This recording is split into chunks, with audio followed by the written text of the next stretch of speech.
So let us start with vectors. What is a vector?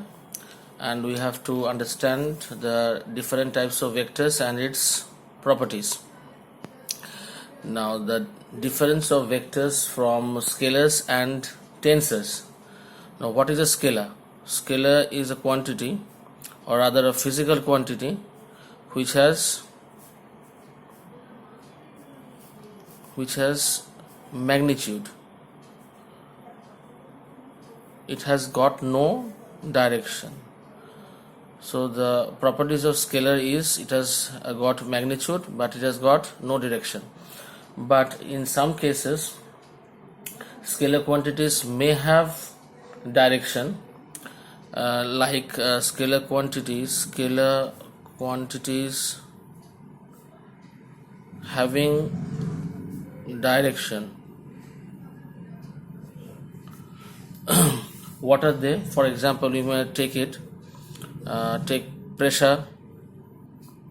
It acts downwards. Electric current. These terms are considered as scalar quantities in spite of the fact that it has got direction. And another example, suppose surface tension. Another one can be time.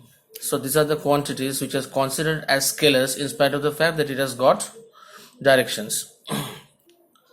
Now, if somebody asks why pressure is a scalar quantity, now pressure acts always downwards. If we apply a force in this direction, pressure will be also acting in the same direction, because we all know pressure is equal to force by area. Second one is we have taken an example of electric current. Now suppose I1 current flows through this branch, I2 current flows through this branch. So in this branch, the current gets added. Now if we change the angle of flow,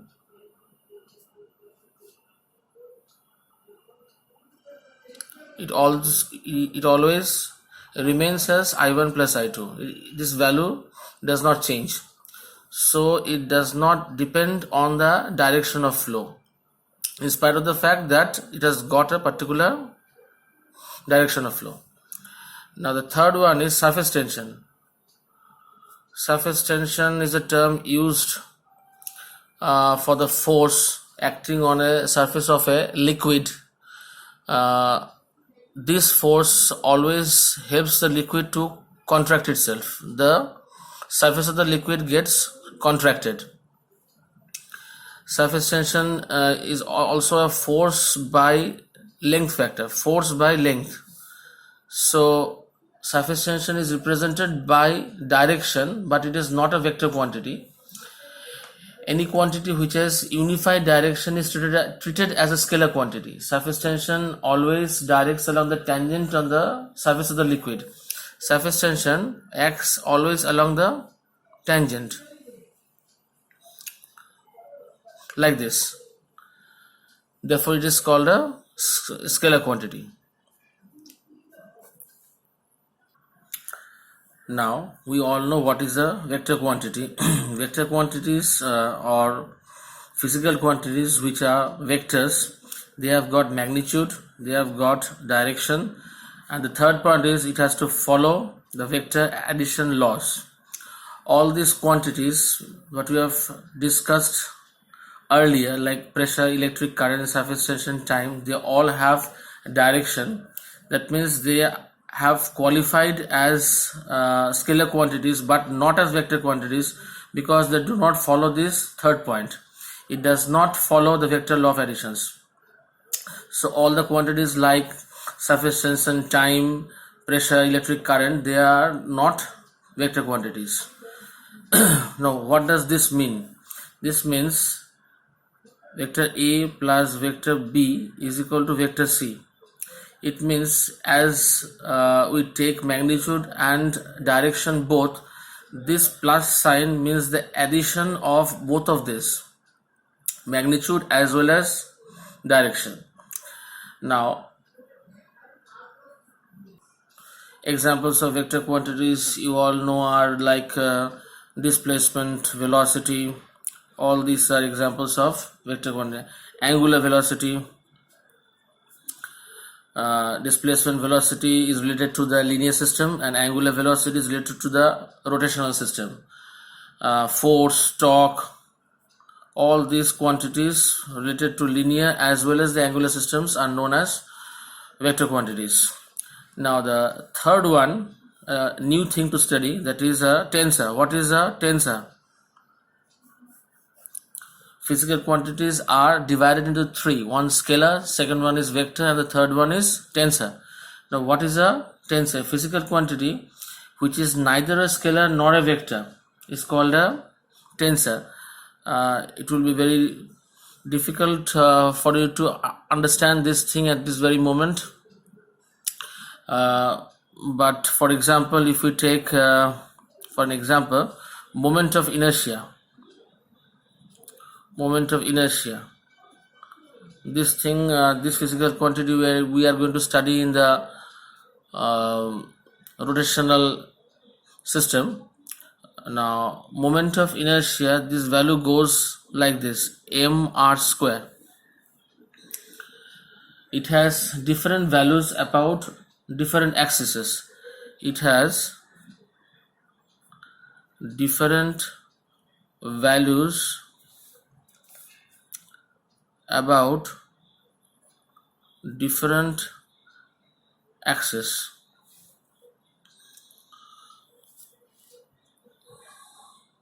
We will discuss about this physical quantity in the rotational system explicitly. Now let us divide vectors in two categories according to the translational and rotational effect.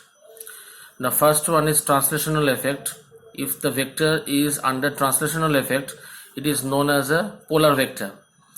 A vector which has translational effect, that is its tail and head lie on a line. Its tail and head lies on a line. It is called a polar vector. There are linear vectors like velocity, linear momentum, force. They are known as polar vectors.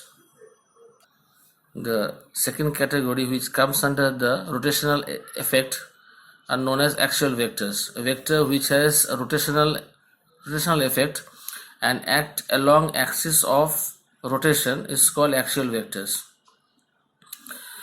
Examples are angular velocity, torque, angular momentum, etc. The vectors all relate to the rotational system.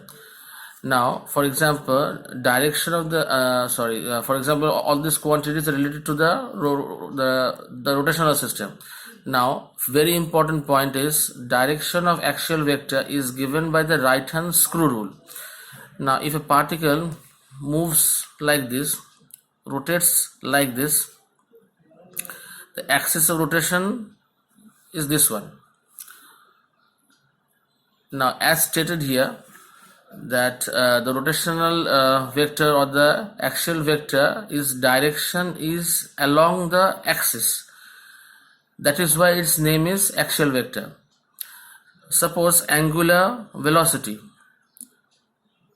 the particle moves in a clockwise direction. If the particle moves like this, the screw will move upwards. So the direction of angular velocity vector will be along the axis in the upward direction. Now if the particle rotates in the anti-clockwise direction, the vector will be directed downwards. Now let us start with the position vector. Now what is the position vector? By definition, a vector which gives the position of an object with reference to some specified point in a system is called a position vector. Now suppose this is an axial system, x and y axis. Suppose this point A denotes a position of an object. This is the position of an object. Now what is a position vector? As defined, a vector which gives a position with reference to some specified point. Now the specified point, if we take it as the origin and join these two, this is the vector OA, which represents the position vector of point A. Now relate this to the displacement vector. The point A shifts to point B or displaces to point B. So this vector displaces to point B. Now the position vector of B is OB. So OB is the position vector of point B. So now what is displacement vector? Displacement vector, the particle shifted from position A to position B. Now suppose if we mark OA as R1 vector, mark OB as R2 vector, the displacement is AB. So we can write this as AB is equal to R2 vector minus R1 vector. Now this we get from the triangle law of vector addition, which will be discussing it in the next video. The rule goes as, from the triangle law of vector addition, the rule goes as OA vector plus AB vector gives the OB vector or the resultant OB. Now we have to find out what is AB, or rather the displacement vector. So AB is equal to OB minus OA. We have represented OB as R2 and represent OA as R1. Now another categorization, fixed vectors and free vectors. Now fixed, as the term goes, the initial point is fixed. For the free vectors, the initial point is not fixed. The examples of fixed vector, they are also known as localized vectors. The position vector of a particle, because the position with respect to some reference point, that point is fixed. For free vectors, the examples are of free vectors or non-localized vectors. The examples are displacement vector, velocity vector. Now we try to understand what is a zero vector, zero or null vector. Now what is a zero vector? The first point is its magnitude is 0. It has any arbitrary direction, any arbitrary direction. That means it can have any direction, no fixed direction, and represented as zero vector. Now zero vector arises from the subtraction of two vectors. Suppose a 5 Newton force acts in the direction of the positive x-axis, and another 5 Newton acts in the direction of the negative x-axis. The result will also have to be a vector, because subtraction of two vectors results in a vector. So this point will represent that vector. It has got zero magnitude, 5 minus 5 means zero magnitude. It has got any arbitrary direction, because the point cannot have a particular direction. It has got a arbitrary direction. But we have to represent it as zero vector, because it has evolved from the subtraction of two vectors. So this is the zero vector. So from this explanation, we can write, if A vector is equal to B vector, then A vector minus B vector is equal to zero vector. Second point is, if mu is equal to minus lambda, then what is mu plus lambda is equal to 0. So scalar quantity multiplied to a vector quantity. The scalar quantity, if the magnitude is 0, the result will also be 0. Now this should be a vector. Properties of zero vectors. So add up a zero vector with another vector, results in the same vector. Multiply the zero vector with a scalar multiplier, it gives zero vector. Multiply another vector by 0, the magnitude of 0, it is not a vector, magnitude 0, it results in a zero vector. Now we discuss about another important type of vector, which is known as the unit vector. As the name goes, unit vector means its magnitude is 1 or unity. Now suppose there is a vector A. We try to understand what is a unit vector. Now this is, suppose the magnitude is 1. We represent this vector in the same direction as the original vector. This vector will be known as the unit vector of the original vector because it has got a magnitude of 1 and direction similar to that of the main vector. Now the magnitude, or rather the value of a vector is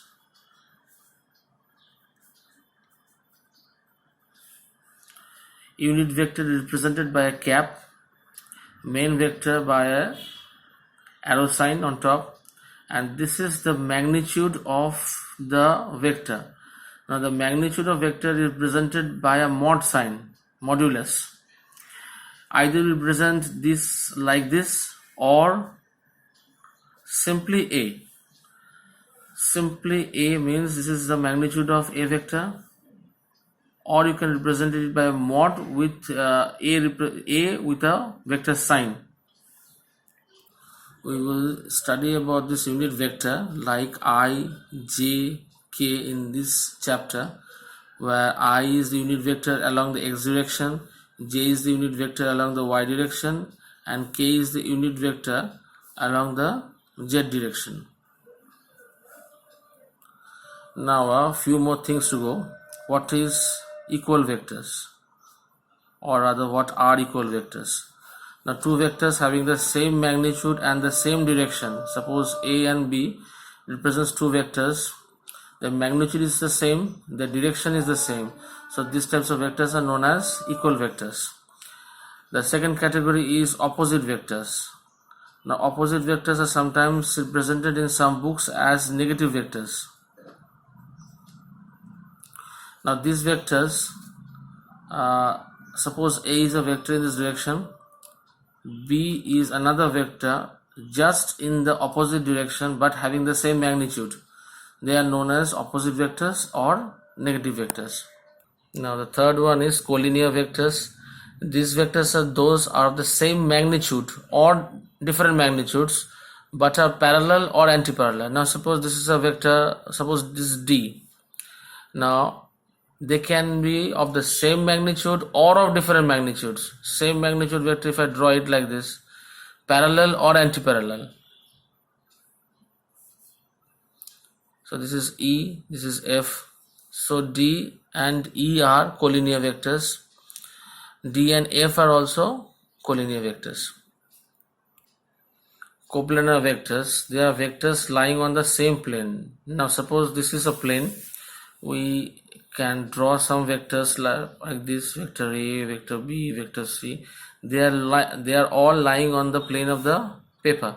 So all these are known as coplanar vectors on the same plane.